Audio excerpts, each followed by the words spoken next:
Espen told me that he'd been on the road with the dog, and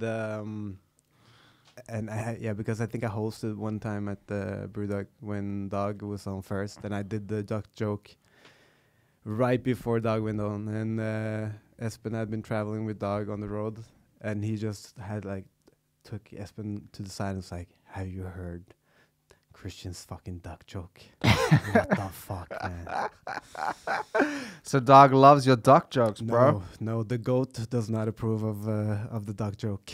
But at all. it's not just one duck joke. It's like fucking 8. How many? You got a bunch in there. Multiple. It's a lot of puns on the word duck in Norwegian. Yeah. But I think I lost count. Yeah, but maybe there's like 7 or 8 of them. Because in the beginning I thought like, cool, I have like 2, and then every time I did it, the audience just kept like throwing, names with the in it, and they help you write it. Yeah, exactly. So, but it's a fun little experiment. But I'm starting to feel like I'm at the end of the.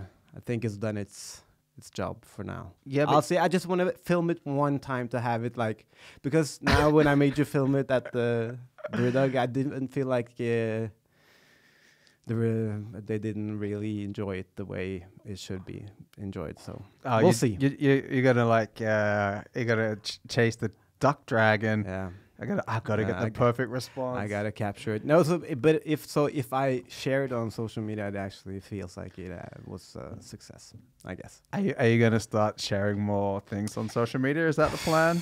I think so.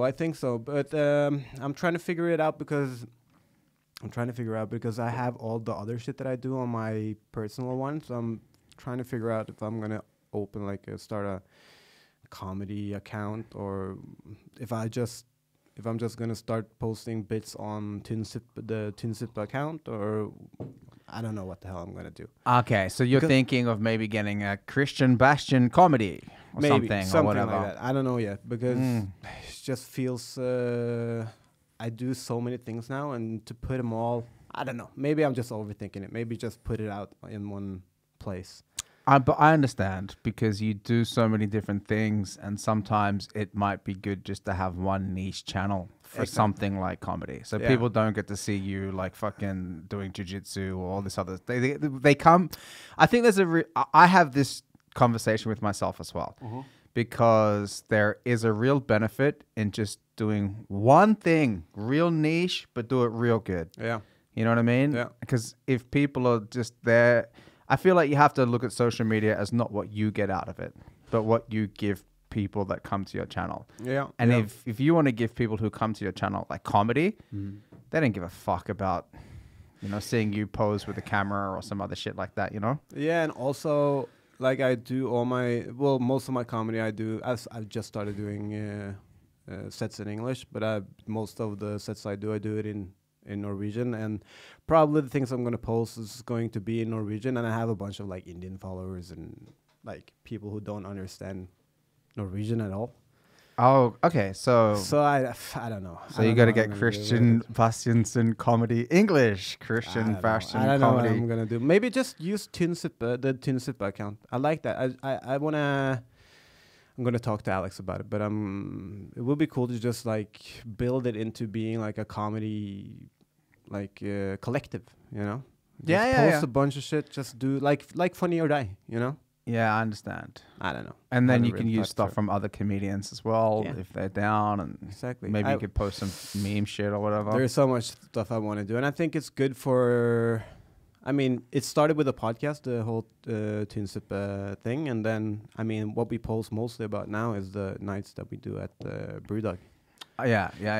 Can I get a little bit more sound in my ears? Yeah, of course. Let me just jack you up here. How's that? Yeah. That's nice. Thank you. Dude, look at you sounding like a rapper. Turn me up right here in the ears. Yeah. Bars. Spitting bars, bro. Yes. Yeah, I get you, dude. The Tynsip accounts, you guys are doing the podcast. You guys are organizing stand-up comedy. Yes. And maybe you can evolve that into some kind of social media or online kind of portal towards comedy. I just think it's a perfect place to just put comedy in general. Mm. Just put everything there, and then the account will grow. More people will find out about the shows. More people will find out about the podcast. And I mean, we basically only have comedians on the podcast, also. So Yeah. yeah, I think maybe that's the place to put comedy. Yeah, that sounds good. And then you're gonna. I So don't know, did we maybe I'm did we just just solve this issue? Did we solve we it? might have solved it, but I don't know. Maybe I'm just overthinking it, man. But because I have this feeling that people, because I'm like, I do film, I do photography, I do, and there's a little bit of art into everything else that I do, and I have a feeling that people in the art world don't really want comedy. People think, I don't know why, but and I also feel like people in comedy think art is kind of cringy, but maybe I'm just overthinking it.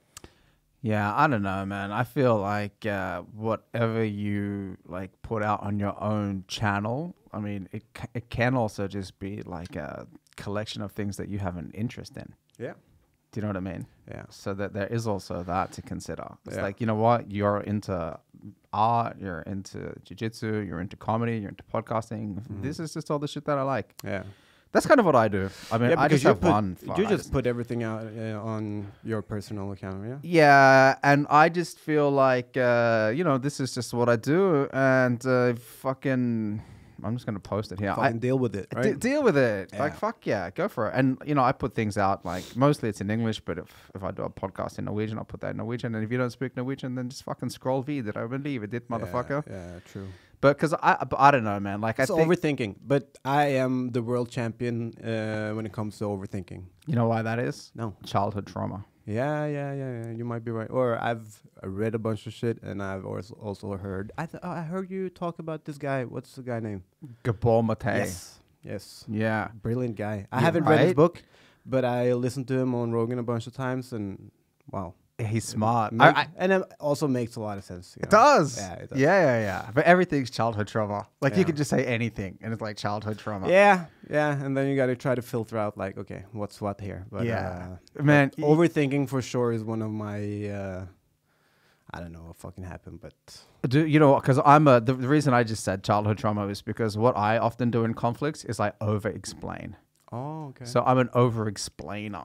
And that's because of childhood trauma. as well? Definitely. That's because I would say people like my parents didn't listen to me very much when I was a kid. Okay. So I had this kind of upbringing, especially my dad. Mm. So like I would try to like say like, I didn't do that. You're blaming me for this and blah, blah, blah. And he wouldn't listen. It's like, fuck, shut up. Go to your room. Right. So I was like, I had this sense of injustice from not being listened to.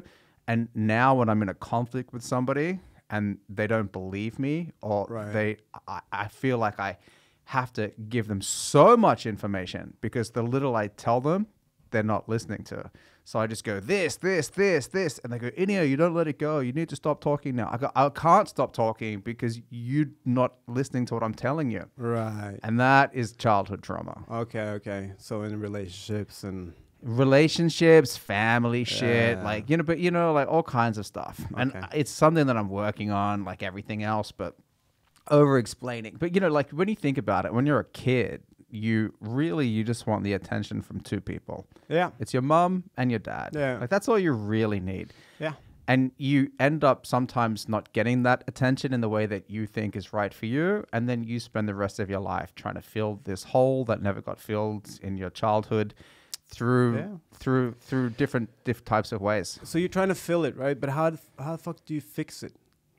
That's what I want to know. Like, what kind of trauma treatment do you need to do to actually fix it? Because that would be helpful. Yeah. You know? Yeah. That's a good question. And I don't know how to answer that. But I'm pretty sure it's possible. But I think like if you do like therapy, that helps, or maybe like some psychedelic meditation. Yeah, I think both could help. Definitely. Have you done a lot of treatment? Like therapy? Nah. Me neither. man. Nah. But No. I would like to, man. It seems like a costly thing. Yeah. And I also feel like my issues isn't as severe as like to go to the doctor and like, hey, I really need this, because every person that I've like talked to that has done that has to like feel out like how bad is your shit on a scale from like 1 to 10, and I can't really say that my stuff is a 10. No. but I would really like to. Like, I would 100%, if I had the option of going to a psychiatrist maybe once a month, Yeah. I would love to do that. I think it's important. Yeah. I think it's good. Yeah. So why aren't we doing it? You know what, man? I have gone to therapists before, and it's Okay. been really helpful. Yeah. Really helpful. Yeah. Yeah. Like, I'll tell you, like, this one thing that happened to me is that I got diagnosed positive with HIV. Oh, right. Yeah. And your therapist really helped you with. Really helped me, because what happened was there was a mistake at the hospital with the blood samples. Right. So I got diagnosed with this, like, it's called an inconclusive test, which often happens when the HIV virus is developing in your system. Okay. So they contacted me and they told me that this was the result. Wait, are you fucking with me right now? Or No, no, no.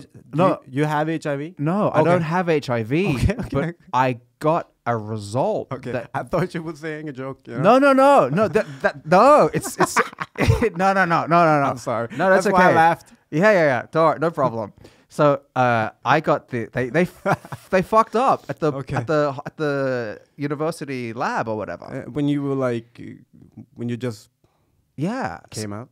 No, I'm still in the closet, bro. Okay. No, but I hooked up with this chick, Yeah. and then and she goes, oh, you know, like I think you should get tested, and then I was like, Right, okay, fuck, I okay. went and got tested, Yeah. and then like, then I got this result back that said like it was inconclusive for HIV, and then they Shit. contacted me, and then they said what this often means is that you're developing the HIV virus, Yeah. and then I was very, very, very depressed, and then Yeah. I went to the therapist, because I had to like share this burden with somebody, because I had so much shame and so much fear. Yeah. And I was like 25 or 26 or something. Right. I had been in Norway for like about a year.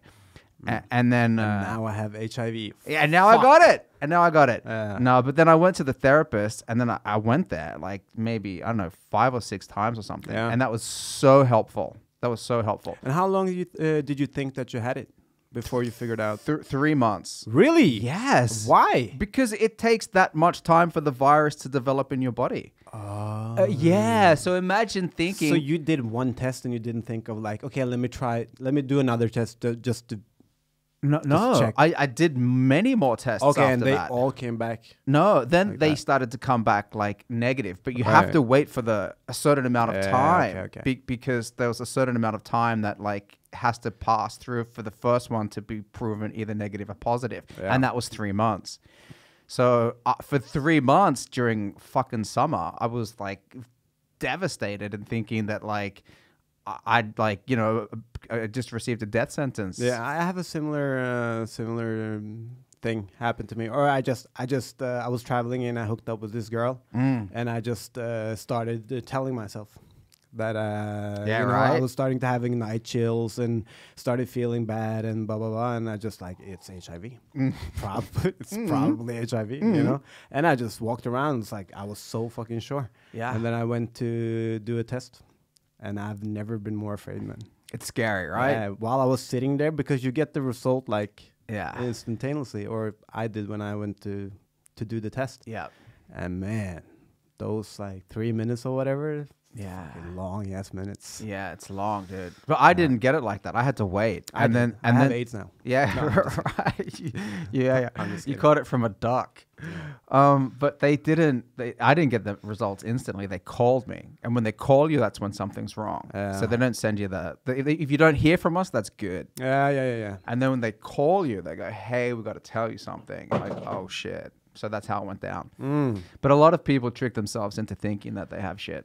But so this girl told you like you should get tested, but obviously not like you should get HIV tested, right? You should just get tested like in general for STDs. I think so. I think so. I think that was, I mean, it was a long time ago. So I think that's kind of like how the conversation went down. And then like I just went to the clinic and they go, do you want to get tested for everything? Yeah. And obviously I Why didn't. not? I was like, okay, fucking do it. Yeah. But then I can't remember exactly what happened, but like they just kind of fucked up the test. Like it was, that was I it. think it happens to a lot of people. Yeah.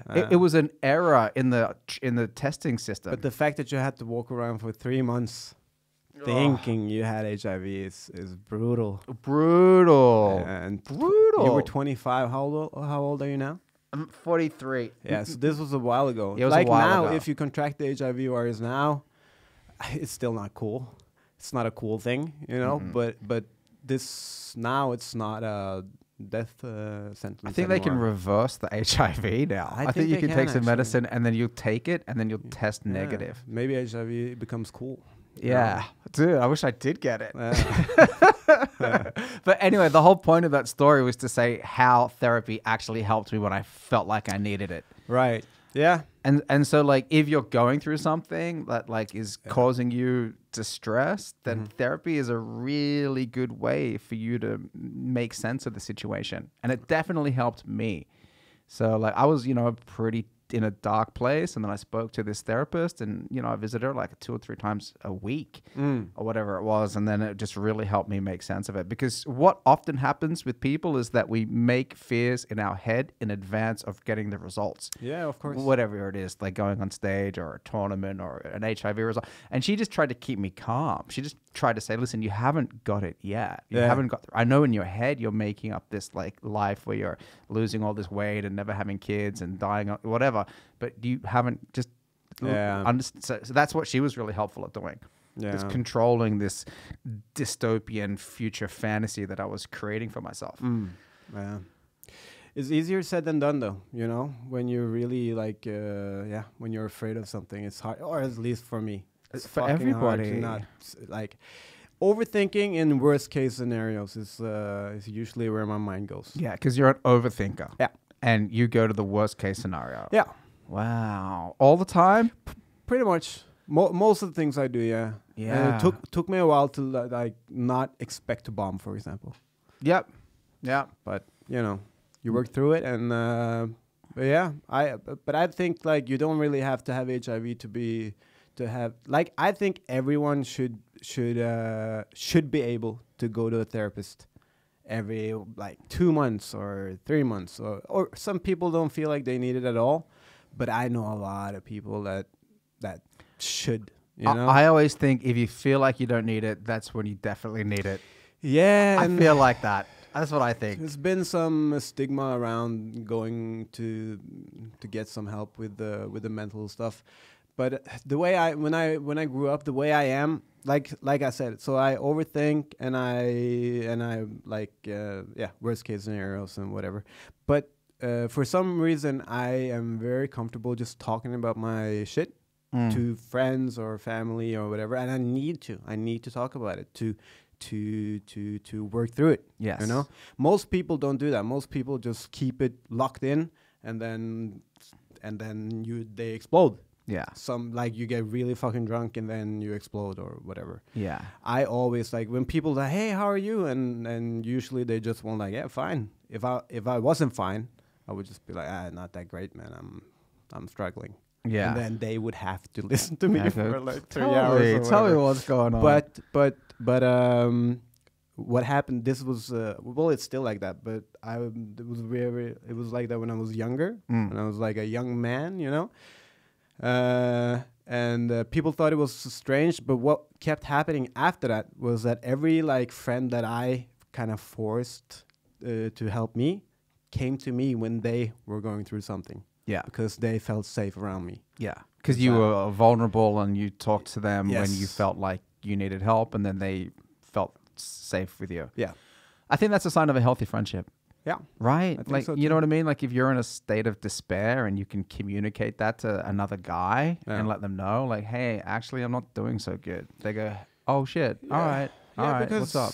I mean, nobody is good all the fucking time, No, of course you're not. you're gonna have lows. Yeah. And if you can't, but for some reason, it's been like the norm to not really talk about your lows. It's like post the sunny pictures on Instagram and shut the fuck up. That's it. That's it. I think that's the thing. But even before Instagram, I think people kind of like just wanted to project this outward look of success and positivity. Yeah. You don't talk about your problems. You keep it in the house. Yeah.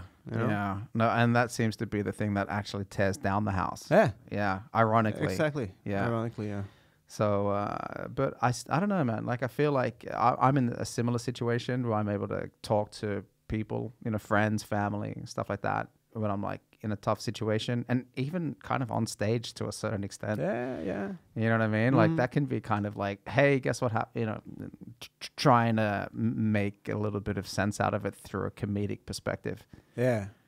And just be able to make light out of like super dark things is also kind of form of therapy. It's 100% therapeutic, man. Yeah. I've seen like so many people that have made light out of really traumatic situations. Yeah, but it could also be an escape from just dealing with it, you know? Yeah. So I guess it's but so can everything. Yeah. Everything can be an escape for dealing with it. I mean, you look at how many times like you catch yourself being distracted from like doing something that you should be doing just with some other bullshit. Yeah. You go, oh yeah, this is just a trick. Yeah. That's the thing as well, man. Like there's so many things out there that are really distracting you from like identifying with your core mission in life and who you are as a person. And like your job is just to try to filter out all of that noise and just go, okay, I got to just make this progress. I got to like work with myself. I got to focus on what I want to accomplish and who I want to be. And all this other stuff trying to get me to like swipe and scroll and focus on this bullshit. That's just fucking noise. And that is what's kind of becoming like this almost like a mission for people in everyday life these days, including myself. Just like trying to stay centered with who you are and what your mission statement in life is. Yeah. But I can like the scrolling part 100%. Like, and then we've talked about this before, and I have a major problem there still. Like, I won't say struggle, but I spend way too much time scrolling on Instagram and social media and just my phone in general. Yeah. And I could be way better there. But I also let's say jiu-jitsu. Yeah. Right? I fucking love jiu-jitsu and I want jiu-jitsu to be a part of my life forever. And it's really been like a positive thing in my life since I started. But I can 100% use that as an escape as well. I understand. Because when I get obsessed with something, I just First, I fall in love with it, and then I just go 100% into it, and then all of a sudden, I'm more on the mats than I am working on my career. You know? Yeah. And I guess I can do that with everything. Yeah. So you just gotta find the balance. The balance is the hard part. Then again, like that's one of the things that jiu-jitsu has kind of taught me. Is like, okay, I might not be, I won't be a jiu-jitsu world champion ever. And I probably won't do anything like big with jiu-jitsu, but I fucking love it. So I just want to do it.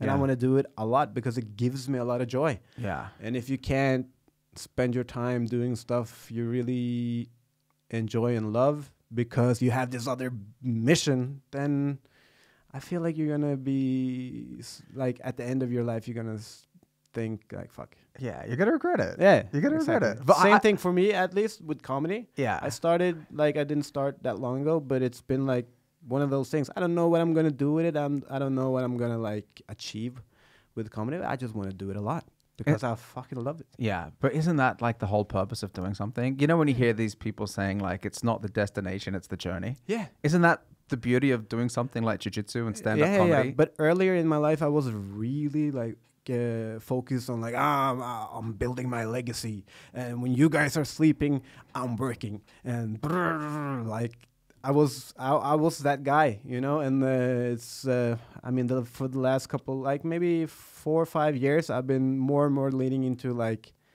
doing stuff I enjoy and doing stuff I love and hanging out with people I love, and like just I still want to build something, and I still want to get better at everything that I'm doing. Still want to pay my bills and shit, you know? Yeah. But, yeah, I think life is too short to not enjoy it, so... Yeah, you've seen all those videos and shit like that about memes where people, like, post things. You know, we talked to 105-year-olds and asked them what they regretted most in life. Yeah. And it's always like... It's always working too much. It's always working too much and not being in the moment. Not spending time with the people you love. Exactly. Yeah. So I feel like if you're doing... this is how I think... what is a good compass? Are you happy when you're doing things, or are you unhappy when you're doing things? Yeah. And if you're happy when you're doing things, that's the right thing to do. Are you happy when you're hanging out with your friends? Yes. Are you happy when you're doing jiu-jitsu? Yes. Are you happy doing comedy? Yes. Okay, great. Keep doing that shit.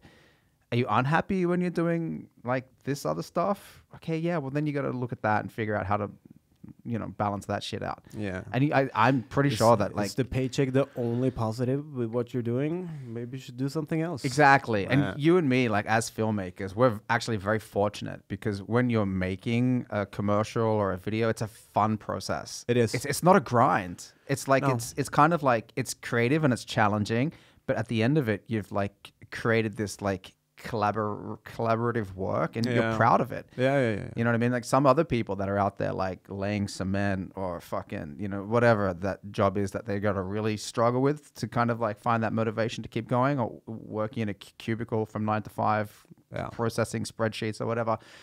That can be a drag. Yeah. But when you're like making a video or doing some kind of creative thing, like when you know what I mean? That's like, oh shit, are you happy doing that?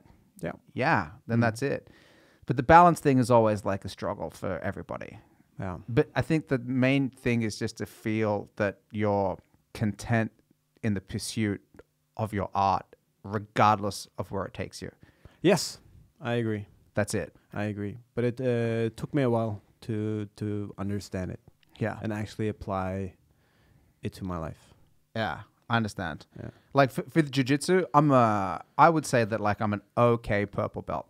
You know what I mean? I'm an okay purple belt. Yeah, I've never rolled with you, so I don't know. Yeah. But I'll take your word for it. I'm not great. I'm not terrible. I'm okay. Yeah. I got the belt after 4 years as a blue belt, and I I'm all right. How long you been doing jiu-jitsu? Oh shit! I don't know. It must be 8 years. Wow. Okay. Something like that. Yeah, with so 2 you've been in it. pandemic years. Right. Yeah. So yeah. take that with a grain of Yeah, salt. you didn't train during the pandemic at all? Or? Little bit of underground training. A little bit of. I think I might have. Like in the beginning, it was hard, but then after a while, we found some basements and bought some mats, and Yeah. we trained. Well, we sparred a lot, I will say. Yeah. There wasn't a lot of drilling No. on my part during the pandemic, but we trained a lot. Yeah. Yeah. Yeah, that's good.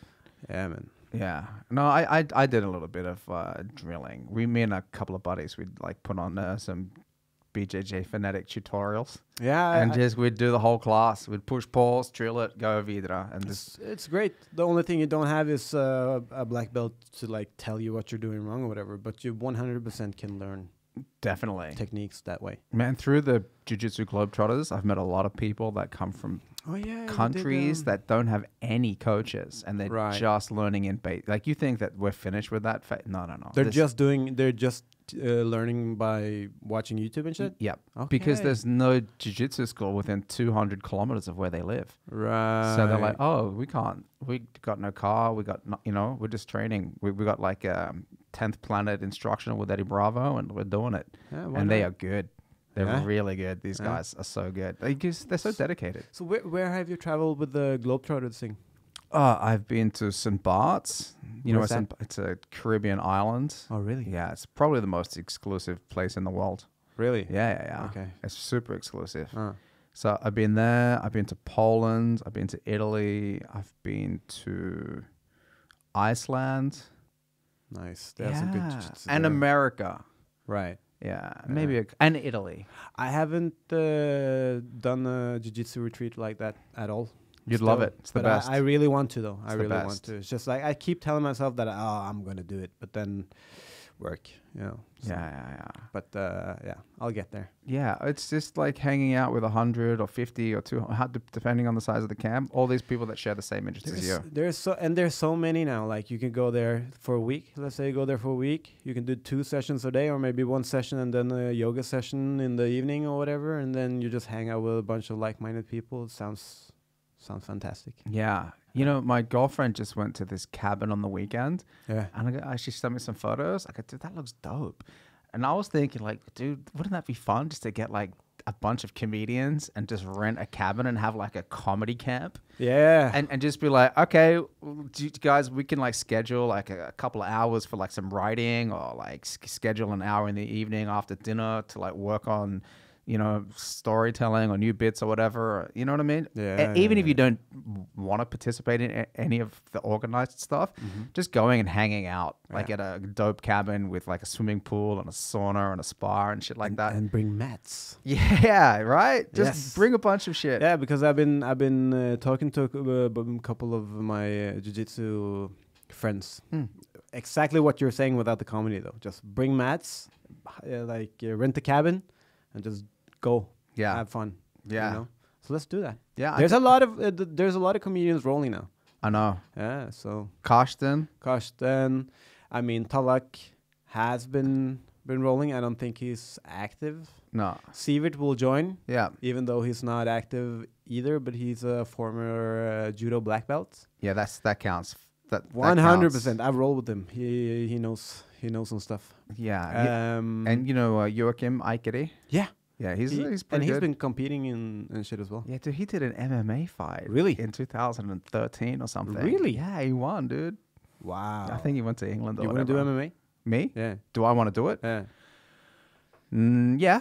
Yeah? Yeah. Okay, I'll do some cool. MMA. Okay, Yeah. cool. I've also during the pandemic, like we trained in this guy from my gym. Shout out to Gunnar. He just took out all his furniture in his apartment, or I think it's brother's apartment actually. He rented it from his brother, and he just put mats in his whole living room. And so we just trained there a bunch. And every once in a while, we did some rounds where we rolled with punches. So we put on MMA gloves and we just would incorporate punches. Yeah. And man, it changes the whole thing. Yeah. You don't want to fuck around playing guard or anything. No. Like, you got to be real careful with your positioning. And even though you don't really hit each other hard, it just throws you off. Yeah. Yeah, So I've trained some MMA before. Okay. And I understand, like, sometimes it takes a while for jiu-jitsu mentality to switch over to MMA mentality. Yeah. Because, like, you'd be on the top and you'd be like, I'm working for arm bars. Like, I know how to soften him up. Let me just smack him a few times. I know how to open it up. I know how to get this arm. But, I just, I think I'm focusing on jiu-jitsu for now. Yeah. It's for longevity and... Yeah, I started when I was 27. And I just thought, in the beginning, I didn't think anything. I hadn't done any martial arts at all. Okay. And I had just been like super fascinated with the jiu-jitsu. I just been like geeking out online, watching like the Gracie challenges and they're so good and stuff like that. Watched the choke and that's stuff so like that. And Yeah. Went to my first jiu-jitsu class and got like, yeah. And I was big and strong. I was so much like more yoked back then. Yeah. I went into the class like, okay, they are probably very technical and all, but I'm fucking strong. So let's see. And they pretty much Doesn't fucked matter. me, you know. It doesn't matter. Yeah. And my first 6 jiu-jitsu classes, I threw up every time. Yeah. So I just wanted to understand it. Yeah. And like kind of learn it a little bit, and then I just fell in love with it. Yeah. And I think, and I've been hitting a little bit of pads with Måsen when we've been traveling, and it's so fun. It's so fun. So, I'm afraid to start striking as well, because I think then I have to live at frontline. Yeah, exactly. Just double up the amount of time. Yeah. Dude, because you travel with Jack Hermansson. I do. Yeah, because you know what I love seeing? I love seeing you in the corner. Yeah. When you guys are walking out. I go, oh shit. There's Jack, there's Tater, there's Christian. Yeah, it's weird. And I'll just say this: I have no business being there. You know, just so everybody understands that I have no business being there, and I don't give any advice. I don't shout anything. I just shut the fuck up, and it's pretty much just the ultimate fan experience. Right? Yeah, dude. Yeah, but it's so fun. Yeah, okay, because you travel there and you take photos and make a blog. Is that right? Or yeah. A vlog, So we started way back for a couple of years ago. We did this documentary series on Jack for Viaplay. And then when he was on this winning streak, he beat Jacare and a bunch of other great fighters. He entered the top 10, and Viaplay wanted to do a show, and that's how I got involved. That's how I got to know the guys. And then when he lost, I think in Copenhagen, Viaplay just jumped off the project. Didn't want to do it anymore. Was that against Canier? That was against Canonier, yeah. Yeah. And They jumped off. Yeah, they just jumped off, and Stupid. it's so stupid because like a loss just makes the story more interesting. Exactly. You know? And then the pandemic hit, and by then I've kind of gotten to know the guys a little bit, and I mean I train with Teta all the time, and so I just figured, and the pandemic hit, and he got a fight on Fight Island, and they asked if I wanted to come, and we didn't have any like project or anything, but I was like, fuck yeah, I'm going to Fight Island, man. Yeah, of And course. let's make some content. There was no jobs, there was no. Well, there wasn't a lot, and so I just wanted to experience it, and pretty much found a way to pay for the expenses and shit because like ESPN wants something, or they're making a TV show here in Norway or whatever, and they want to rent my footage or whatever. So we always been able to figure out how to keep traveling together. Nice. You know, and documenting his journey. Yeah. His journey towards the title. And we are now trying to get a proper project going. Good. Like a feature. I don't know what you would call it. Like a documentary series kind of thing, No, or not like a series, like a a movie, 90-minute thing. Yeah, okay, like a documentary film. Yeah. Damn, that'd be cool. That's a goal. Yeah, because like I remember, I think I seen you in Florida or Texas. We've been all over, man. We went to Abu Dhabi, obviously, for Fight Island, and then we went to Las Vegas. We've been to Las Vegas maybe 4 times, and then we went to Houston. All got COVID. Yeah. And which was crazy. And then we went to Florida. Yeah. That was the last time. We went to London. Yeah. Did you watch the London card last week? I did. Did you see Gunny Nelson? The first round submission by armbar. I did not, actually. Oh, man. I only saw the main event. Yeah, okay. But it was good. It was so good. No, I didn't. I saw the Geisha fights as well. Yeah. That was good. Yeah, really good fight. Yeah, but Gunny's one of my favorites because of jiu-jitsu and everything. And I met him once when I was in Iceland. Who was he fighting again? I can't remember the guy's name. Okay. But a good guy. Gunnar Nelson is a cool fighter. Yeah. For sure. And the way he uses jiu-jitsu. But he has this kind of Connor-ish karate style way of like approaching his opponents, but then he also has super good jiu-jitsu on the ground. So yeah, and obviously I like him as well because he's Scandinavian. Yeah. You know what I mean? It's like, okay, cool. We don't have that many fighters from... I mean, maybe there's a bunch more in like Denmark now and Sweden and stuff, but...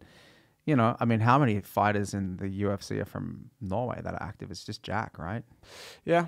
Jack, and then there's Gunnar Nelson from Iceland, which is a crazy small population of people. Mm-hmm. So but for some reason, Iceland has really good jiu-jitsu. Yeah, I think I don't know much about the MMA scene there, but haven't like Connor doesn't they go there to train and have training camps and yeah. And I've been to Gunny's gym. Really? Yeah, in Iceland. It's the best. It's the best gym I've ever been to. It's a big place, huh? Yeah, it's kind of like built into the side of a mountain. I think it used to be a bowling alley and a restaurant or something, and it's massive. And they have like big mat areas, and they have like a restaurant, and they have a recovery room with a sauna and a spa and a cold plunge pool. Maybe there's three big training rooms, and then they have a CrossFit gym there as well. Wow. It's massive. Proper ninja factory. Yeah, it really is. Yeah, it really is. Sounds like the UFC PI. Yeah, it's like that. Yeah. Crazy place. Yeah, it was cool. But Jack's, like, is he ranked in the top 10 still? I think he's ranked as number 10 now. Okay. Yeah. That's good. Yeah. So still up there. Yeah, all right. And he probably has... do you know if there's I mean, they probably haven't announced anything, have they? Yes, they have just announced he's doing a fight in June, I believe. Oh, cool. Let's see.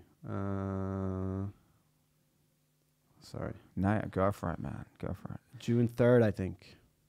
Perfect. That's not too long. Yeah, I can't remember. Alan something. He's fighting the number 12 ranked guy or something. Yeah, okay. Yeah.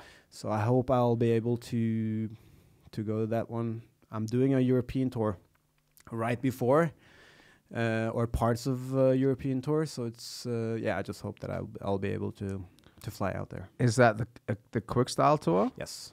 Yeah, because Quickstyle and Carpe Diem. nice. How long's that tour? I guess they're not called Carpe Diem anymore. They're just called Carpe. Yeah, I think they dropped the DM a few years ago, right? Yeah. How's that? What? How long's the tour going to go for? From late April until late May, like a month. I think they have like 22 dates or something.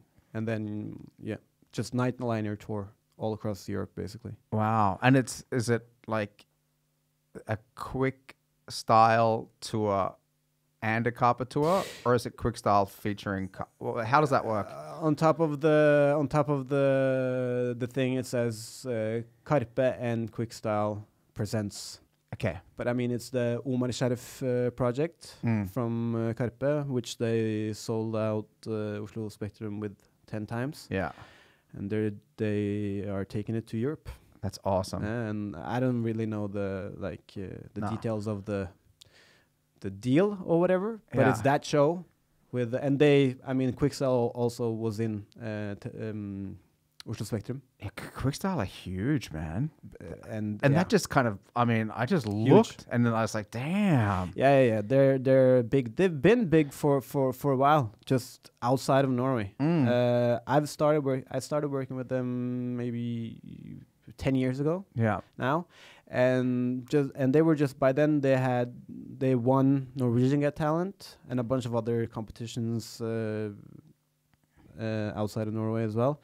And I'm not a dancer at all, but I saw what they were doing, and I really appreciated the art in what they were doing, and we just decided to start working together. So I started traveling with them, and now I've been walking around with them in like Tokyo. You know, like 7 years ago, people coming up to them like, "Excuse me, are you guys Quickstyle?" Yeah. I was like, "Get the fuck out of here!" But now it's a whole different thing. After like the latest wedding dance video, blew up on YouTube and all over the world. Yeah, because they're a dance crew that have a massive following, right? Yeah. And they drop videos that just get millions and millions of views, and people from all around the world go, "Oh shit, these motherfuckers." Yeah.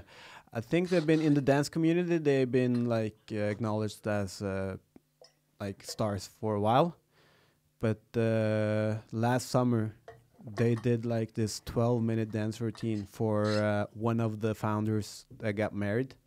So they made like a wedding dance that they performed in his wedding, and that just blew up when they uploaded it to YouTube. And they didn't know that would happen. Yeah, but that video now has like hundreds of millions of views. For example, we just went to India. We went to Mumbai, and it's like traveling with the pop stars. Yeah, like from the moment we get off the plane, it's craziness. It's like selfies and chaos and press and dude, isn't that crazy? It's crazy, and it makes me really happy that to see them get appreciated for what they do, because I just think they're so fucking good and talented, and they're really good people as well. Yeah, great persons, and they're just good. But it's for a Westerner like mind, I guess. It's weird to see when that much like chaos for dancers. Yeah, it's so cool. Yeah, it's cool.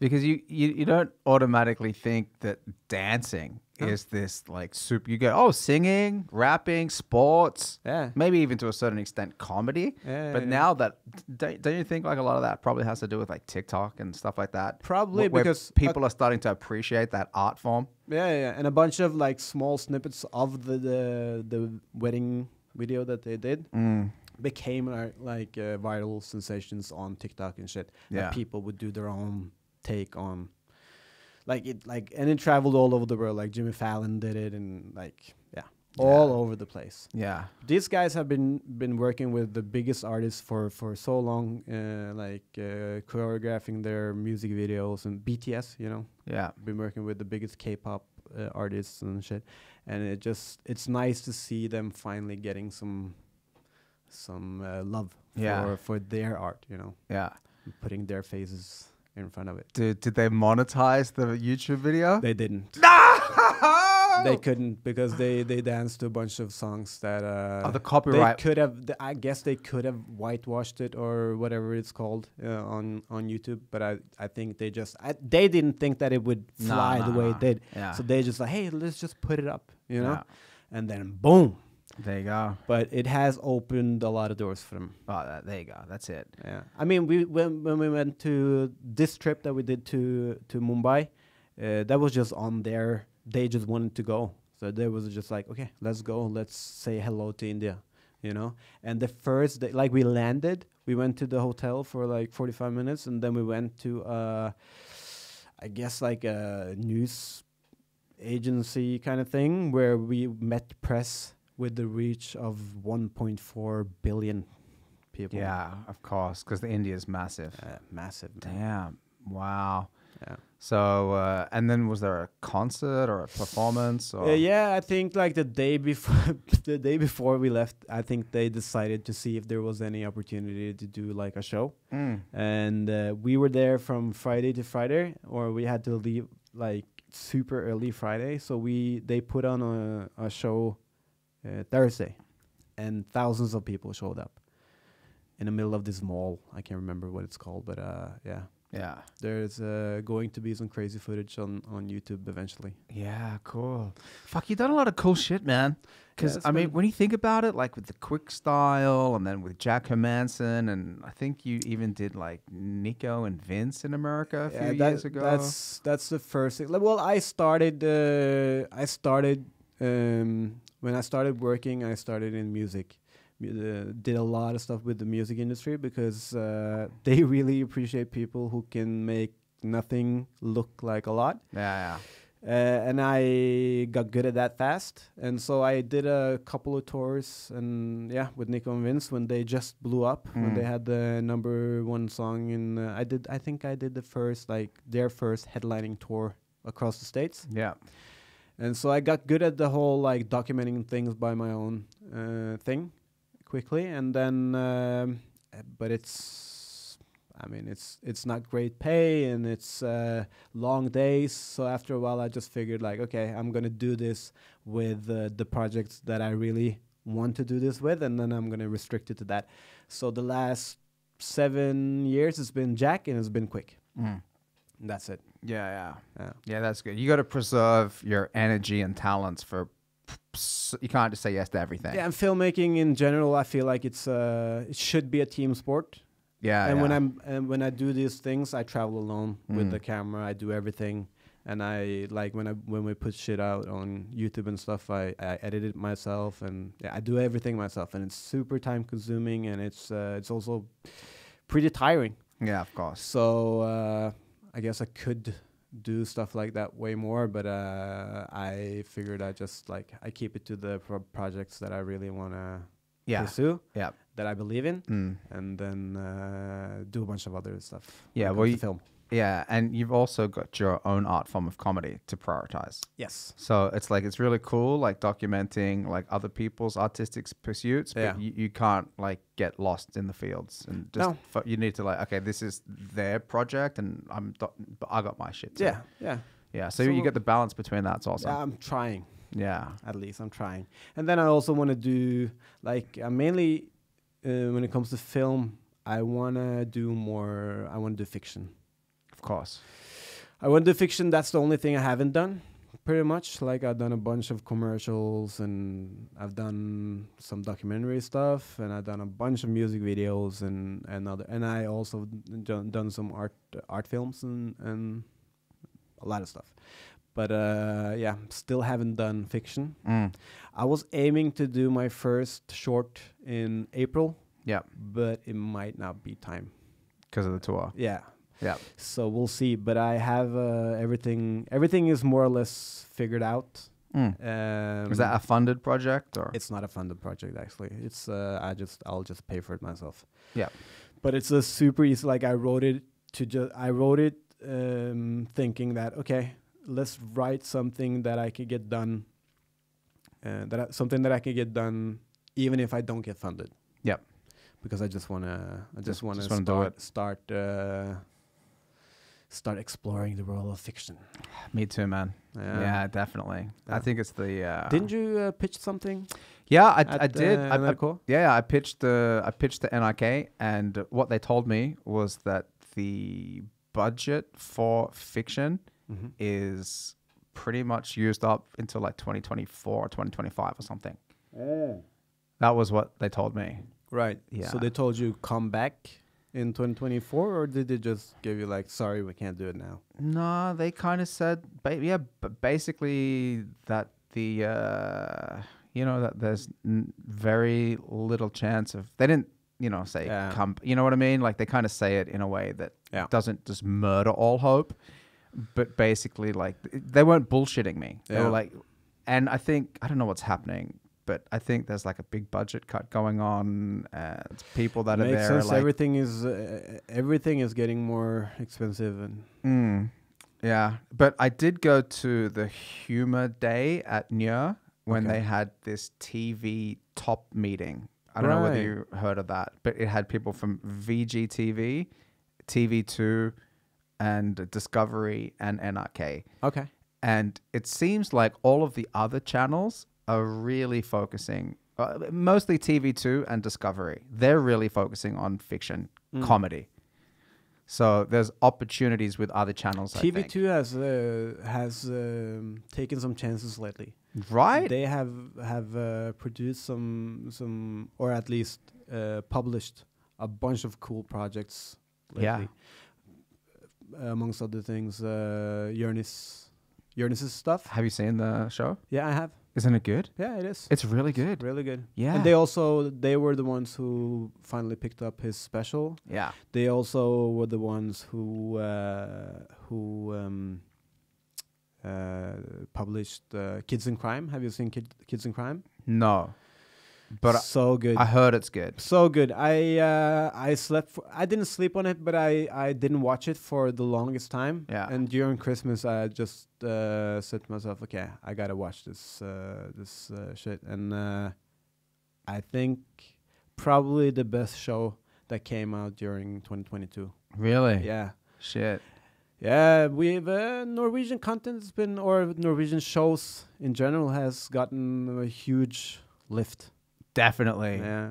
Definitely. Flus, Kids in Flus Crime is amazing. Yeah. Flus is so good. Flus and Kids in Crime was probably like, first and second. Yeah. Or 2022. So good shows, both of them. Yeah. No, I've been watching, what have I been watching on TV2? Like Crypto Kings. I haven't seen it. It's good. Is the whole show is out? I think so. I'm up to like episode 5 or 6 or something. Okay. So maybe there's a couple more left. The only thing I have a problem with Crypto Kings is it looks like it was filmed by a midget who has multiple sclerosis because it's such low camera angles on the wide shots. Okay. And it's very shaky. All right. Do you know what I mean? And I think Do you think that's to make it more like real? No, I think it's to make it cheaper. Okay. I think just whoever fucking shot it was using an easy rig at a low position instead of putting it on the shoulder. Okay. You know when you know what I'm talking about. Hey. So all the wide shots are like, it's just all chins and up. And I'm not joking, bro. It's like they never used a fucking warp stabilizer in their lives. Like some of the shots are so shaky. And I go, what the fuck are you doing? And I shoot a lot of shit. Yeah. So I would never hold a camera low and shoot upwards on somebody. I'm often like just on the shoulder. It's harder for me with a shoulder rig than it is with an easy rig. But I'm like, I'm trying to be eye level instead of like just this low angle shot. I mean, a low angle has its purpose, but yeah, I feel you. Yeah, right. That's it. And that's not saying anything about the storyline or anything. And that's just me not taking my critical filmmaker hat off. Right. Which whenever I watch something and I can suspend that, I enjoy it way more. Yeah. But you know what I mean? Like, but you haven't seen Kids in Crime? No. Oh, you have to see it, man. I'm gonna watch it. It's so good. Yeah. So good. I watched the whole shit in like 1 or 2 days. Really? Yeah. You smashed through it. It's really, really good. And just for a Norwegian show, and especially, it's like, wow, we've come a long way. So look, that's what TV2 said at that meeting. They said, we're not just competing in Norway anymore. We're competing against Netflix and HBO and Apple TV, who are making like top level shows. So TV2 said that they want their shows to be able to compete against the top level. So that they're like... And that's what they're doing now. It feels like it. Yeah. But it's weird to see because usually before NRK... seems to be they was the place that took the chances, you know, and now it seems like TV2 have taken that spot a little bit. Many projects, but I feel like NRK should just keep moving in the direction that's been successful with shows like Flus and Exit. Do you know what I mean? Like those are two pretty fucking well scripted shows, and people that watch them are going, damn, this is like these are amazing shows. So, I mean, I don't know, like, what the deal is with the budget cuts and stuff like that, but I don't know, man. Yeah. But what do you think about your... because it was a sketch comedy show? Yeah. You wrote? Yeah. So what are your plans now? Is it on the shelf until... what NRK said is they said that they have got all the scripted... I pitched comedy, and they said they got a lot of the scripted comedies taken care of. And if you do want to get something scripted comedy through, it's going to be very competitive and pretty difficult. And what they said is that they are seeing that unscripted comedy is very popular. This is stuff like Kongen befaler, Ikke lov å le på hytta. Reality, basically. Reality comedy. Yeah. So they think that... Which is also a cool genre. It's a cool genre, but it's not scripted. It is. It's not fiction. No. Do you know what I mean? Yeah. So they're saying that like what is important for them is for viewers to watch a whole season of something. They don't want people to just watch 30% of something, 40%. They want people to sit down and go, we're going to commit to a whole season of this show. And they think that they can accomplish that cheaper with unscripted comedy than with scripted comedy. Right, yeah. So it's much cheaper to make something like Ikke lov å le på hytta when they shoot everything in one long day and get fucking 10 episodes out of it in a season or whatever, than it is to start coordinating actors and all that kind of shit. So if you have a look at the budget for Ikke lov å le på hytta, and then, I mean, like Exit or something, it doesn't even compare. It's ridiculous. And Ikke lov å le på hytta is just shot like, you know, it's not like the best cinematography in television. It's like Big Brother. Exactly. It's like Big Brother, and it's a hilarious show. They found a formula where they can make, I don't know how many episodes they make out of that. Is it only one day? Yeah, it's a one long day. Yeah, one long day. One long day. Just get drunker and drunker and drunker and drunker. And they just keep going. But it's funny. It's funny as shit. So, but yeah, I hear you. So it's so much easier. They will make a lot more money doing that. Yeah. Than doing a 17-day scripted show. Yeah. For sure. And NRK don't care about money because they're not trying to like sell ads or anything like that. The thing that they care about is watch through. So for them, the money is your attention. Or they just want to produce something that people can engage with. Yeah. And that they enjoy. And maybe it should be something that's like you have to have a reason why NRK are making it. You know, like a lot of NRK shows are things that you can like create a debate out of, or, you know, why NRK like kind of make things that you can't really put on other channels in many circumstances. Yeah. So then to answer your question about like what I'm going to do. I'm still like developing concepts for unscripted reality, but I'm also not giving up the fiction side of things. I just understand that the fiction side of things might not materialize in NRK. Right. So then you got to start looking at, okay, where else can you go with that? Yeah. So that's it. The whole funding part of everything is the hardest part for me, to be honest. And I've been through a couple of processes where, you know, you cross your fingers and you hope or whatever, but I've come to this place now where it's just like, I want to do this first film just to have done something. You know, I think it's way easier also to get funded if you have something else. If you have like, or if you want to do fiction and you're applying for funding and you can show them like another short that you did, I think your chances are way better than if you haven't done anything. Yeah. One thing as well, in case anybody is listening, or even, especially even for you, is that what TV2 said at this meeting at Njø was they said that they're not just looking out for ideas, they're looking out for projects. So they said that they're more interested if you turn up and you say, this is the TV show that we want to make. This is the director. This is the cinematographer. These are who we think would be good as the 3 cast members. This is how much we think the budget should be. We're selling you in this project. You know, not just, hey, we've got this idea about a show with this guy. They said they're more interested in buying the project than just buying the concept. Yeah, I think that's a way smarter way to go about it as well. And it's just like, it shows whoever you're going to present it to that you actually thought it through a little bit. Yeah, it's a lot more work as well, though, because you got to talk to artists and talk to people and get them on board and find. But yeah, but sometimes you can just have like an idea, you know. You don't really have to. Well, you should have to talk to the DP and the director and the whatever and the producer and the producer. But you don't really like. I think that this guy will be great in the lead, and then this person. But that's just an idea. But the fact that you just sorted all this stuff out. Yeah. That's true, because sometimes when we went to NIK, and we went twice to pitch a few different things, they really wanted to check that we had the budgets figured out and the cast. Right. You know what I mean? I think that's where most people drop the ball. Yeah. They have all the artistic stuff figured out, but they haven't really looked at the budget stuff, the paperwork basically. You know. Hey, can we do a quick toilet break? Yeah, go on, bro. You go get your piss going. I'm having a hard time concentrating. Yeah. Go. The toilet's just in there. That camera might be the one that I smashed in Spain. You're the reason it has the duct tape on it, bro. You motherfucker. The duct tape. The duct tape fix is classic, though. Yeah. It's how you should always fix your car. It's the best. If you ever need to fix your car, fix your relationship, duct tape. Duct tape works. Fix your broken heart. Duct tape works on your childhood. Yeah.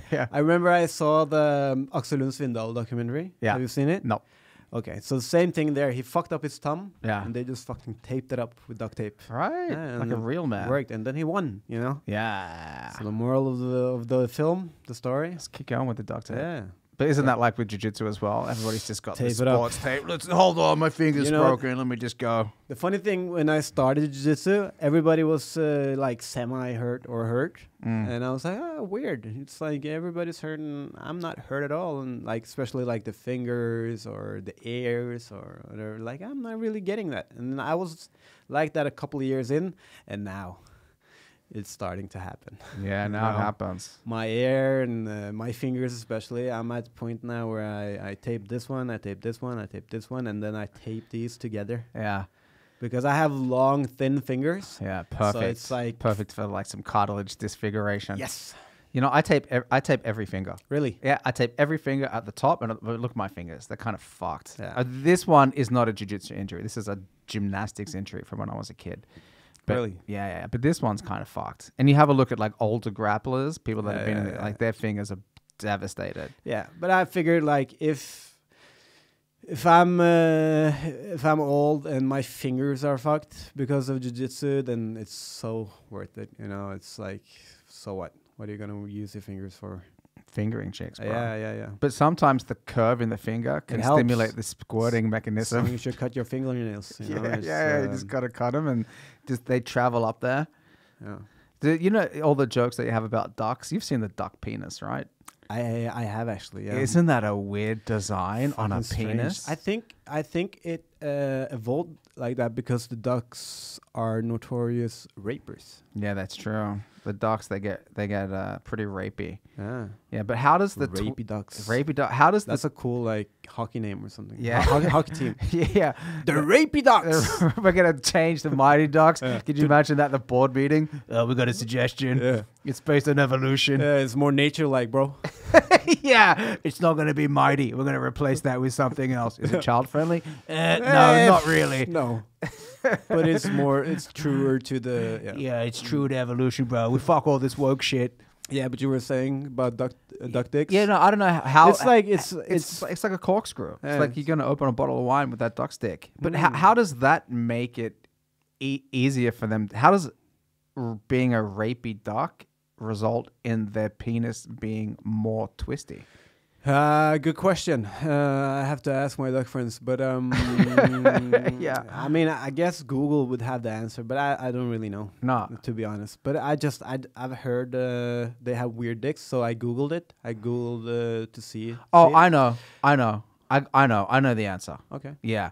If ducks are raping a lot, then the vagina of the female duck probably evolved so that it was more difficult for the penis to get in. Yeah. So the vagina probably had like all of these different turns, you know, like a key lock or something. Yeah. And then the male duck's penis had to probably evolve so that it could then go through that vaginal labyrinth. Yeah. You know, the Makes sense. Right. Yeah.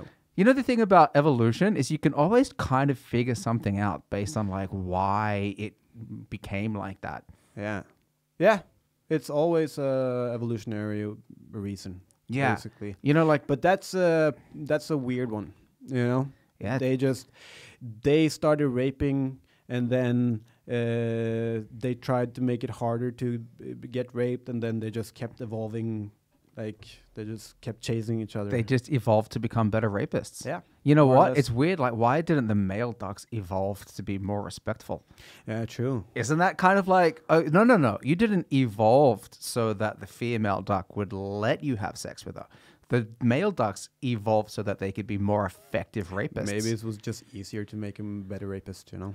Then change make them charming. Yeah. Instead of like, you know, like make them like, hold on, I'll take you out for dinner or something.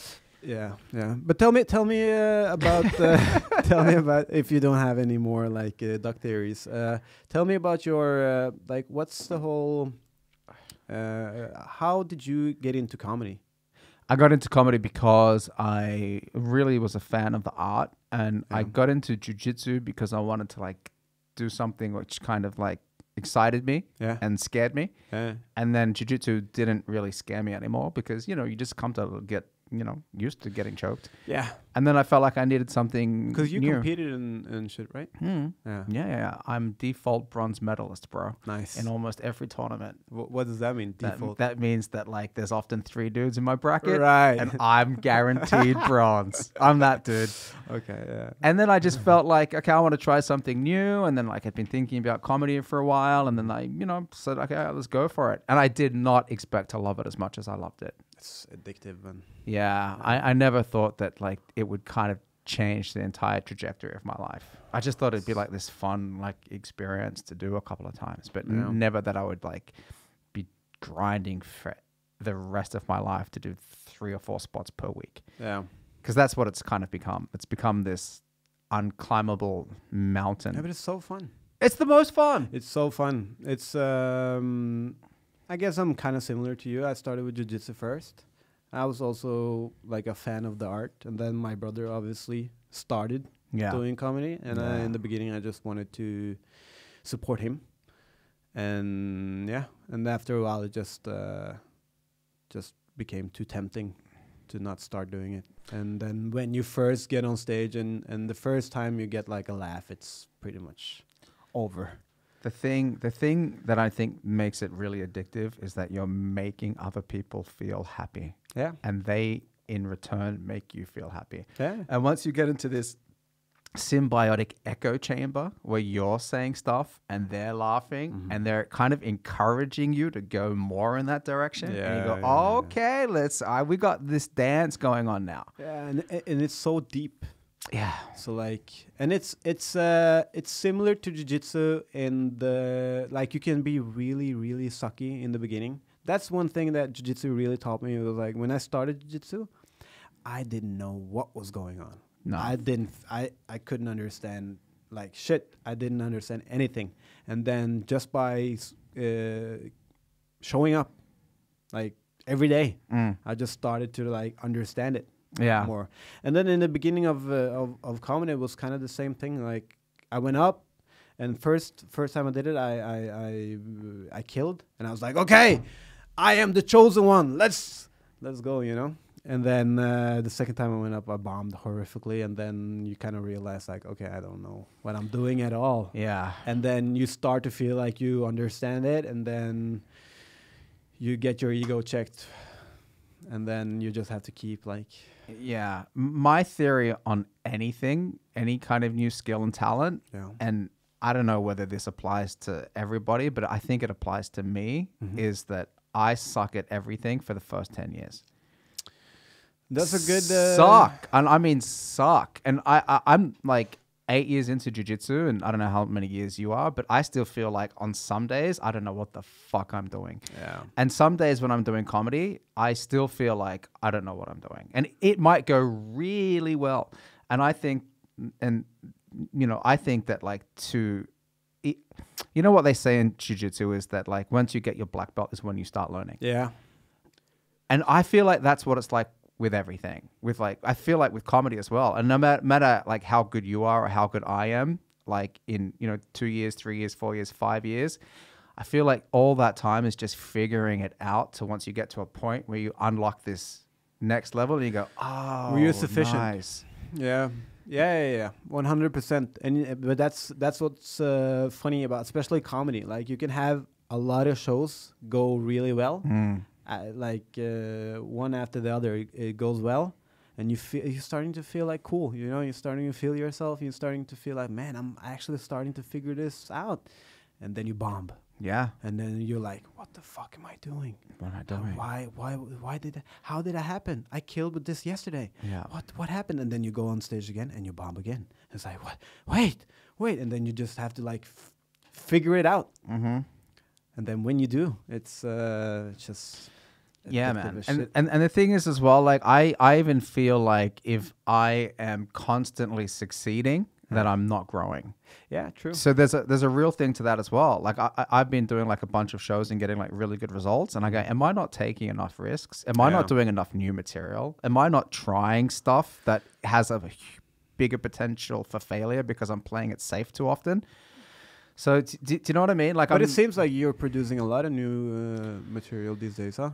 Yeah, I'm trying to always kind of introduce 1 or 2 new jokes at least in every new set. That's really good. Yeah, that's way more than I do. Yeah, it happens more gradually for me. I keep honing the jokes that I have, and then I only need like to think that something's funny. Then I can introduce it on stage. Yeah. But until I have something, then I won't.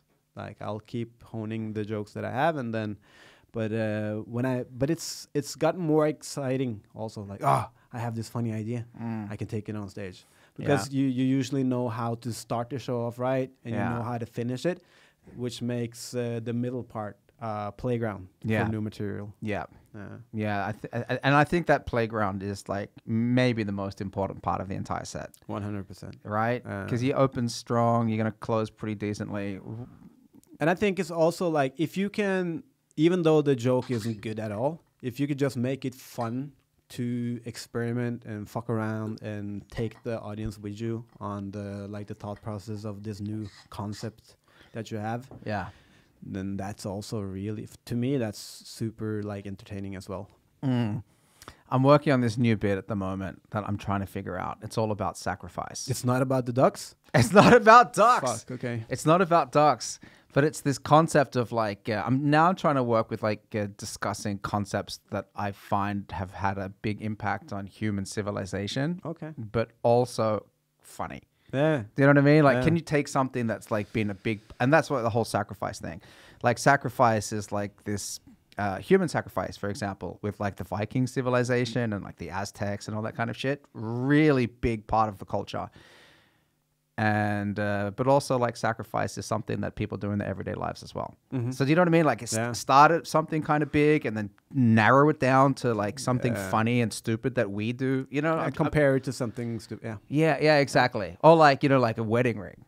Do you know what I mean? Like why you need to give somebody a wedding ring that costs 3 months of your salary? It's because you gotta like, you gotta suffer for things that you love. Yeah. And the more you suffer, the more you prove that you love somebody. And I think there's something kind of funny about that. So when you do that, when you started thinking about this, were you just like, okay, let me find a concept, and then you found sacrifice? Or did you just start thinking about sacrifices and then work your way from there?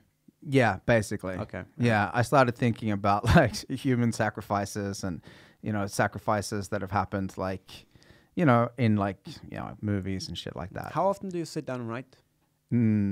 Maybe it depends on when I have a show coming up that I'm going to write some new stuff for. Yeah. So then I go, oh shit, I got like 3 shows coming up this week. Maybe I'll sit down 30, 40 minutes every day. That's the best motivation to get some writing done. It's the only way that works for me. Yeah. I'm not like going to sit down and be like, oh, I don't have a show. I'm going to just, but if I did, it'd be better. I always feel like I write too little, that I don't write enough. But then the same thing, like when I have shows booked, I will always keep evolving my material. Yeah. But when I don't have anything booked, then it stops. Well, the amount of time it takes to do anything is your deadline. Yeah. Right? Same, true. With school and essays or homework. And like, oh, my deadline is Wednesday. Okay, I got to figure out like some shit by Wednesday. Yeah. So that's kind of usually what like drives me. I don't know whether that's the most. I think it's really human. I think so. Yeah.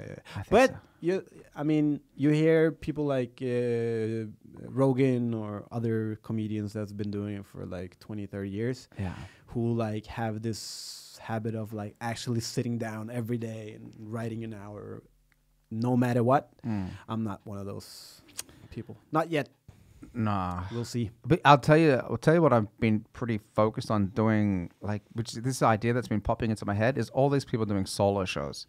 Yeah, is actually pretty inspiring. Yeah. And when you have a look at these solo shows and you see the names of them, and you go, oh yeah, okay, you're like working towards this, or you have, you know what I mean? Yeah. I feel like that is a good way to structure like a longer set as well, which would then inspire a lot more writing. Yeah. Like, let's say if you had to do an hour of stand-up, right? You're going to probably have to go, oh, okay, I got to produce a document which is an hour long in jokes. I got to find my notebooks. Yeah, exactly. So have you ever like dug up like an old joke and rewrote it? Yeah. You have? Yep. I want to do that. I haven't done that yet. Yeah, I've done it. But I just, everything that I write now is better than what I wrote back in the day, or like when I started. So I figure if I can take some old concepts that I already like kind of tested and then make them better now, I think that's a good way to refurnish some jokes. Yeah. I think it definitely works, man. But at least if I had to do an hour now, I would have to go through like all my recorded sets and just like, okay, this is kind of funny. Okay, let me see what I can do with this and this. Exactly. Let's just say somebody said, "Hey, dude, we got this corporate gig and it's in like a week, but we need you to do 15 minutes." Yeah. You'd be like, oh, I can't write new shit for 15 minutes, but I can probably put every joke that I have together and add some shit, and maybe we'll get 50. With some crowd work, we'll stretch it out to 50. Yeah, how much? 20,000? Yeah, no problem. What's the longest set you've done so far? 30 minutes, maybe 30. 27, 28, something like that. Yeah. I've probably only done like 17. Yeah. But that's 17's decent. Yeah. Man, like I really want to start getting into deeper water though. I really want to get 30 plus. Yeah. 30, yeah, I think so. How would you do that though? Like, what would you? Yeah, where can you do 30 now in Oslo? Well, I think maybe I could probably just organize something. Yeah. Do you know what I mean? I was thinking. Or like I could maybe I could say like 3 comics. Yeah, right. Or maybe it's something that's maybe like Arma G is like, okay, I'm going to do a show on Thursday night and just have less people that do longer. Or maybe Tin Soup would do something the same. Instead of like having 8 people that are doing 10 minutes, let's just try once to narrow down who wants to do a 30-minute set. Or whatever, Or, I mean, every time you do like a 10 or 12-minute set that goes really well, it doesn't feel good to finish it. You want to stay up there. You want to keep going. So like 30 would be cool. Don't you think? I could do 30. Yeah. Of course. Of course you could do 30. Yeah. The thing about doing 30 is that like once you get to that 30-minute mark and it goes really well, you go, hey, let's see if we can do 40. And you know what I mean? But I feel like in order to get a good, you have a look at all these people that are doing all these test shows, prova show, test show. I think you need to do a lot of them. Yeah. I think it's like you can't just have, I'm going to test this 15, I'm going to test this. I think you need to test that 50, 60-minute show like as much as possible. And I think that like, I mean, Doug Serdos, I think he tests it a lot. He is one of the, I must say, he seems to be one of the hardest working comics in Norway at least.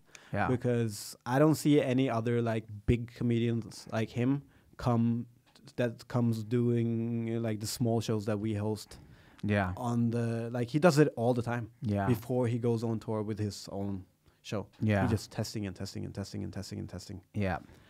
Yeah, the work rate of that guy is It's admirable insane for sure. And I think what he does as well is he'll do these like smaller shows like a Tin Super or Alf or Salt or Prövrör or whatever. Yeah. And then he'll even do longer shows like an hour and test the whole thing together. Yeah, I think he did like three pröve shows Yeah. for his tour now. I think And that's somebody that's been doing stand up for probably like 20 years. Exactly. I don't know how long. But So if it takes Dag Söros at least 3 Pröver shows and all these other clubs, yeah, I think it's going to take somebody like you and me, like you really want to do like a lot of Pröver shows at that length. Because I mean, if you haven't done, I've not done stand up for 60 minutes and I would want to do it like as much as possible before I start fucking trying to sell tickets or whatever. yeah. Also now I'm just at a point where I just want to do it as much as possible, as much as I possibly can. And I guess the 30-minute show or the 50-minute show will come when it comes, but I feel like I slowly but surely I keep figuring shit out, and yeah, it's just a never-ending thing. It's weird. Very similar to jiu-jitsu in that way. Yeah. You think you're figured it out, and then nope. Yeah. But then also, I also think that like if you had a certain amount of time to develop a 30-minute show, then you would start writing and structuring. And that's the thing as well. The same thing that you said earlier, like the time that it takes to do anything is deadline. Exactly. Like, let's just say, like we said, okay, when you get back from the tour, we're going to do it, or whatever. Like, we're going to do like a 4-man show that everybody does 30 minutes each. Yeah. And you go, okay, when is it? You'd be like, oh, I don't know, like in like May or something. You'd be like, all right, let's go. And then in the back of your mind, you would start. You're working towards that. Yeah. Yeah. What happens with what is happening with the Comedy Smackdown thing? Oh, I just got to wait for a new date to do it. Right. Yeah. You did one show at the Njø? Yeah, we did one. Right? So that was the second one. So I was probably there's so many people doing solo shows now. Yeah. It seems like Njø is doing like a lot of, which is cool. They're doing a lot of new like, what would you call it? Concepts. Yeah, definitely. Concept shows. Yeah. All over the place. So and it gives people, like Tallak did the comedy therapy or whatever. Yeah. Which I heard, I wasn't there, but I heard it went really good. I heard the Smackdown at Njø went really good. Yeah, it was good. And then they still have like stand-up like they used to have, but they just like rebranded it kind of. Njø show, late night with this guy, or this guy and friends, this guy and friends. Yeah. It's a fun place, man. Yeah. It's the best. Yeah. I think it's the best stand-up place you can have. Yeah. It's a great place for comedy. It really is. A really great place. And for the comedy. audiences there are into it. I performed there last week. I did this English show, Mhm. you know, the Joke Factory. Yeah. And when I turned up, it was packed. Like it was packed. You just couldn't. We had to stand up against the walls like that. Really? The comedians, yeah. And I think I'm doing Friday, Saturday, and Sunday there this weekend. At the Njø show? Yeah, Njø show and then doing Hangover. Njø show as well. Oh, are you? Yeah. Nice. What Yeah. night? Both nights? Both nights, yeah. Cool. Yeah, so we're doing them together. Yeah. Who else is on that lineup? I don't know. Kevin just, Kevin booked me a while ago. Good. Yeah, I'm looking forward to it. I haven't performed at Njø for a while. Yeah. And I'm fucking excited, man. And it's and just the whole vibe of the place, and after shows, everybody's just chilling at the same place. There's no like green room where people sneak in by themselves or whatever. Everybody's chilling at the same place. And Everyone's just hanging. I really enjoy hanging out at Njø. Yeah, but that's cool then. We're going to be performing together at Friday You're doing and Saturday. Hangover as well. Yeah. Yeah, cool. Nice. Yeah, so I got a show on Wednesday, which is this improv thing with Liban. Okay. You know about that? No. It's like the comedians do like 10 minutes, and then after the break, the improvisers go and reenact their material. Okay. I don't know. At Njø as well? No. That's Where? just, I don't know, Vakstedda, somewhere down here. Okay. So that's kind of fun. And then I'm seeing if I can get a gig on Thursday, but if not, then it's Friday, Saturday, and then ending the week with Hangover on Sunday. So 4 good spots this week at least. Nice. Yeah. I'm doing Brewdog on Wednesday. Yep. And then I'm doing Friday, Saturday. Maybe I can squeeze in Sunday as well. Get the trilogy. Get the trilogy. Cool. That would be cool. Sweet. But yeah, it's at least 3 spots this week. Yeah, that's the best. 3 is good. I feel like 3. If you could get 3, then you're on a upward. Yeah, 3. You get that roll. You get that good going. I was listening to. Did you hear the last the Rogan episode with Andrew Santino? Nope. No, not Santino. Andrew Schultz. No, I didn't hear it. He said that he has restricted he's only doing spots now 3 days a week. Yeah. But the 3 days when he goes out, he does at least 4 sets every night. Yeah. Imagine being able to doing that here, man. Okay, I'm only doing Wednesday, Friday, and Saturday, but those nights I'm doing 5 sets each. Yeah. You would grow so fast. Yeah. I mean, the most I've done in Oslo is 3 sets in one night. And that was difficult to do. 2 sets, yeah, you can do that realistically. Yeah. But I think that's the best, man. Yeah. Because if you let's say you bomb the first set, then you can have a redemption set. And if you do really well the first set, then you're just gonna have to try to not bring too much of that energy into the next one. But you already have like a good show under your belt, so yeah. At least that helps for me. I get a little bit more loose when I get one good one at first. Yeah, that's good. I remember I did a really good set, and then I went to Lincoln, and there was nobody there, and I just ate shit. The last time we performed together at the Salt, when you co-hosted. Oh, yeah. That was interesting. I felt like... I felt like... I don't know what I was doing. My set went pretty okay. Yeah. Pretty good. And then I went to Brewdog, and it was just almost nobody there. And I went on, and nothing worked. Yeah. It was quiet and weird from the beginning to end. Yeah. It's all right, that's my time, guys. Thank you. Yeah. Yeah. But you need those nights, man. You got to have them because it's realistic. When you see the best guys, they can turn rooms like that around. Yeah, that's what you want. Yeah.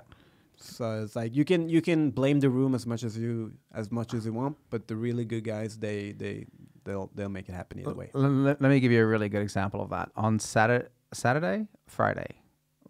maybe, I hosted at Samfundet, an all English comedy show. Yeah, there was maybe 8-9 people in the audience. Really?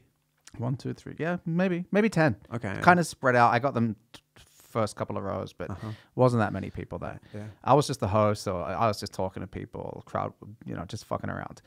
Jim Swan comes in and headlines, lights the room up as if it's packed with 200 people. Yeah. Just leans on the material and fucking crushes. And everybody there was just like, oh yeah, that's how you do it. Yeah, that's how you do it. He didn't play to the size of the room. He just fucking went out there and murdered. Yeah, Jim is so good. He's so good. So good. But I felt like that. Not everybody did that. Not everybody was like, I'm gonna elevate it up here. You know what I mean? Because that's some next level comedy shit. Yeah. And he did that. And I was something that I was watching. I was like, yeah, that's what you got to do. Yeah. It's inspiring when you see people who do just that. Yeah. It's a difficult night. Yeah. And just murders. Because you've been on stage, right, where there's 50, 60, 70, 80, 90, 100 people in the audience, and it's easy. Yeah. It's a cakewalk. They're laughing at your premises. Yes. And that's that's awesome when that happens, but it's not really testing your ability to turn nothing into gold. No. And when you get those nights, 5 people, 7 people, 10 people, and you don't feed off their energy, but you just radiate yours and you just lift the room higher. Yeah. That's why it's important to do those nights. Yeah, it's I guess it's working out with a weight vest. Exactly. Yeah. Exactly. Because my heart rate goes down when I know that there's a lot of people. Because I know I have some funny material or whatever. Yeah. But it's when it's 10, when it's 12 people in the crowd. That's when okay, let's see. Yeah. Let's see if I can take them with me on this journey. That's it. Yeah. That's the challenge. That's the skill. Yeah. And that's why I think doing rooms like Lincoln. I think doing tough rooms. It's like where you have to really rely on your material, and you have to really rely on your ability to perform that material. There's you can't bullshit your way through it. People are first of all, sometimes they're not even really paying attention. Yeah. So you got to make sure that for the people that, first of all, you want to get their attention, and then you want to make sure that you're worth listening to. And when 100 people are all tuned into the same frequency, paying attention, all the chairs are facing forward, no problem. Easy to do that. Yeah. But when people haven't bought tickets and it's a free show and they're texting their friends and it's late, now we're going to see how good you are. Yeah, Lincoln is an interesting place. Like I think I've had my hardest kill has been at Lincoln. And my hardest bomb has been at Lincoln. Yeah. And it feels like every time you go there to perform, you never know what you're going to get. Yeah. You could get 3 people. You can get the whole fucking place filled up with people. But like you said, especially when it comes to free stand-up, people aren't really that invested in what's going on. So if they're like a little bit, like they don't really want to pay attention, they're not going to pay attention because they haven't paid anything to be there. So it's a weird thing, though, to just show up on a show and just end up talking to your friends all night. But some people do. Yeah. Some people do. So, yeah. But you got to be more interesting than their friends. You got to have something worth listening to. Yeah, and you kind of got to nip it in the bud a little bit. You got to talk to them, and you got to bring them along. You kind of got to force them to tag along to your thing. Yeah. Yeah, it's strange. Yeah, but, it's strange. Dude, I think we're going to wrap it up because these cameras are... Yeah, they run out of battery after a certain amount of time. Yeah. Is there anything else you want to say to the people? No, come check us out at Brewdog. Yeah. We do shows there every Wednesday in the basement at Brewdog 57, Markveien 57. Late night stand-up at Mike's Corner every once in a while, once a month. And that's it. You know what? I'll just say one more thing that you reminded me of actually on social media, because I posted an article about somebody saying that like 4 out of 10 people don't have money to spend doing culture things. And I wrote, you can go and see a stand-up show for the price of a movie ticket.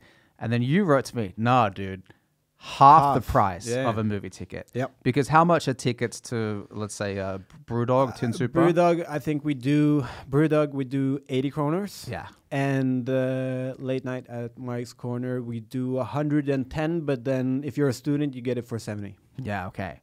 Yeah. And just for anybody listening, 80 kroners to see the fucking lineup that are on some of the shows that you put on is like insane. It's literally it's 10 kroners per comedian. People gotta realize that when you go see a club show here in Oslo, the chances of getting like really, really good comics that have been doing it for a while is really high because they all need to work out their material as well. Like it's not only us that needs to do that. Like the biggest ones also need to do that. So the chances of getting like really, really good comedy is ridiculous. And it costs almost nothing. It costs you less for the ticket than it does to get a beer in the bar. Yeah. So and that doesn't only go for my shows. All the shows that all our friends are hosting and putting on are like 80, 70 kroners. Yeah. So there's no reason to not come out. No, there's no reason to not come out. And like... it's interesting. These times where everything is getting more expensive, comedy is getting cheaper. Yeah. Because we fucking need you guys. We need you guys to fill the hole inside of our hearts. Please come. But just come. And even if you like can't bring friends, just come by yourself. Just come by yourself because you're going to have a good time and you're probably going to end up sitting next to people and it's going to be good. Yeah. So fucking just... come and check out comedy. I know times are getting tough, but 80 kroners for a killer lineup is the best value for any kind of entertainment you could possibly pay for.